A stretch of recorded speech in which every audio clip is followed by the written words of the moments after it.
তলায় এতটা ট্রাফিক, মাত্র 200 মিটারের আন্ডারপাস। তো দেখো না, এর ভিতরেও লোক লেফট রাইট নিচ্ছে, তো কেন ট্রাফিক হবে না? একটা লেন ধরে চল ভাই, একটা সিঙ্গেল লেনে থাকলে তো প্রবলেম হয় না, শুধু ডান দিক বাম।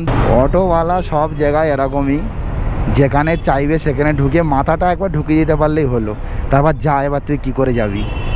বাপরে বাপ, কত আর যাবো। R15 কি এখানে ভাই, এখন ZS ট্রেনার থাকলেও কোনো কাজ নেই, এত ট্রাফিক। চলো এখান থেকে চুরি করে গলে যাবো এখন, কাটাকুটি সিন আছে একটা, দেখি। ভাই একটু যেতে দে আমাকে, ভাই দে একটু যেতে দে আমাকে, আমি এখান থেকে পালিয়ে যাই। ব্যাস, এই একটা জিনিস ভালো এখানে, তুমি যদি এই একই রাস্তা যদি সবসময় চলাফেরা করো না, একটা কথা শুধু জানতে পারবে যে কখন কোথায় ফাঁকা থাকবে, থেকে আমি কাটিংটা নিয়ে অন্য রাস্তা দিয়ে বার হয়ে চলে যেতে পারবো। ঠিক আছে, কোন জায়গাটায় থেকে নো এন্ট্রি আছে, কোথায় নো এন্ট্রি নেই, এইগুলো এই রাস্তায় সবসময় যাওয়া আসা করলে তারপরে বোঝা যায়। তো আমি তো এখানে সবসময় যাওয়া আসা করি, ওই জন্য আমার খুব ভালোভাবেই জানা আছে।